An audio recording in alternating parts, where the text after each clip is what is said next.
Friends, आज हम अपना जो मई मंथ का सिलेबस स्टार्ट करते हैं। अभी तक हम स्ट्रक्चर कर चुके थे। अब नेक्स्ट जो मई मंथ में आपका क्या है, क्लासेस एंड ऑब्जेक्ट्स।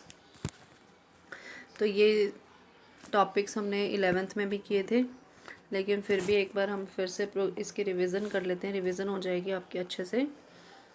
तो C++, जैसे ये फर्स्ट लाइन तो ये होनी ही है। C++ क्या है? एक ऑब्जेक्ट ओरिएंटेड प्रोग्रामिंग लैंग्वेज है।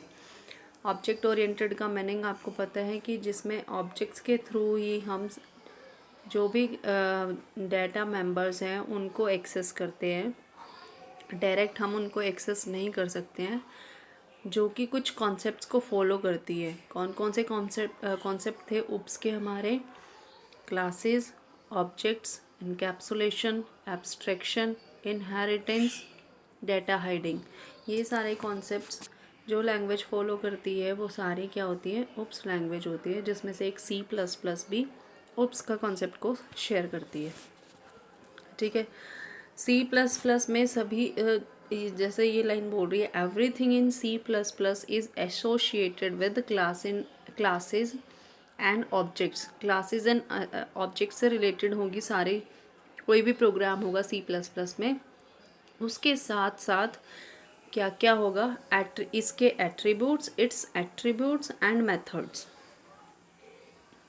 कोई भी क्लास आप बनाओगे, कोई भी ऑब्जेक्ट होगी, उसकी कोई ना कोई प्रॉपर्टीज़ होगी और कोई ना कोई वो काम भी करती होगी। ऐसे तो कोई चीज़ है नहीं जो बेकार की है और उसकी कुछ रंग रूप कुछ भी नहीं है। तो हर एक चीज़ का कोई ना कोई प्रॉपर्टी होती है, तो कोई ना कोई मेथड भी ज़रूर होगा। तो वही चीज़ है, जैसे इसने एक एग्जांपल दिया हुआ है मेरे रियल लाइफ का। रियल लाइफ मतलब हम जो हमारी डेली लाइफ है, जो इस रियल लाइफ में एग्जिस्ट करती है, वो चीज़ें क्या हैं? जैसे एक कार है। कार क्या है? एक ऑब्जेक्ट है। और इस ऑब्जेक्ट का कुछ ना कुछ एट्रीब्यूट्स हैं। एट्रीब्यूट्स का मतलब मैं आपको बता रही हूँ, इसकी C++ की टर्म में हम एट्रीब्यूट्स बोलते हैं, वैसे इसका मीनिंग है विशेषताएं। क्या क्या उसकी प्रॉपर्टीज़ हैं, लेकिन हम C++ में यही टर्म यूज़ करेंगे, एट्रीब्यूट्स। तो कार के क्या क्या एट्रीब्यूट्स हैं? जैसे उसका वेट क्या है, उसका कलर क्या है, ठीक है, उसका साइज़ क्या है, वो सेडान है या फिर नॉर्मल है, जैसा भी हम बोलते हैं, ठीक है। और उसके मेथड्स क्या होंगे?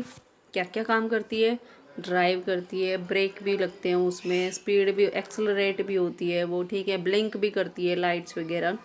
तो ये सारे क्या हैं? मेथड्स। तो जब हम C++ में प्रोग्रामिंग करते हैं तो वो यही चीज़ है कि उसमें जब भी हम कोई क्लास क्रिएट करेंगे तो उस क्लास से रिलेटेड उसके कोई ना कोई एट्रीब्यूट्स होंगे और उसमें कुछ ना कुछ मेथड्स ज़रूर होंगे, ठीक है। एट्रीब्यूट्स और मेथड्स को बेसिकली इसमें C++ में क्या बोला जाता है? जैसे वेरिएबल्स आप बोल देते हो, सिंपल। जैसे आपने ऐसे लिखा इंट ए, ये क्लास के अंदर अगर आप लिखते हो तो ये वेरिएबल बोलते हो, लेकिन जब आप इसको सिंपल लिखते हैं, जब हम इसको वेरिएबल बोलते हैं। जब इसको आप क्लास में लिख दोगे, जब सिंपल हम प्रोग्रामिंग, अभी तक हमने सिंपल प्रोग्रामिंग की थी 11th क्लास में, उसमें हमने क्लास का कोई भी प्रोग्राम नहीं किया था। तो सिंपल प्रोग्रामिंग में यहाँ पे ए को हम क्या बोलेंगे? वेरिएबल। लेकिन जब हम इसको क्लास में लिख देते हैं, जैसे हमने इससे पहले एक टॉपिक किया था स्ट्रक्चर क्लास, सेम सा है, बिल्कुल सेम कॉन्सेप्ट है, बस थोड़ा सा सिंटेक्स फ़र्क है और थोड़ा सा क्या उसका वर्किंग जो है वो थोड़ा सा डिफरेंस है, ठीक है। तो यहाँ पे ये क्या बन जाते हैं? वेरिएबल्स ना बोल के हम इनको क्या बोलते हैं? एट्रीब्यूट्स, ठीक है।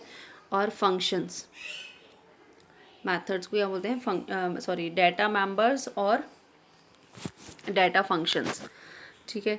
तो ये दोनों चीज़ें ही क्लास के मेंबर्स होते हैं, डाटा मेंबर और डाटा फंक्शंस, डाटा मेथड्स। ये सारे क्या होती है? ये दोनों चीज़ क्या होती हैं? क्लास के मेंबर्स। अगर क्वेश्चन आ जाता है सिंपल कि क्लास के मेंबर्स कौन कौन से होते हैं, तो एट्रीब्यूट और फंक्शंस, वेरिएबल्स और फंक्शंस, ऐसे भी बोल सकते हैं, एट्रीब्यूट्स एंड मेथड्स, वेरिएबल्स और फंक्शंस, और या फिर डाटा मेंबर्स और डाटा फंक्शंस, तीनों टर्म यूज़ कर सकते हो, ठीक है।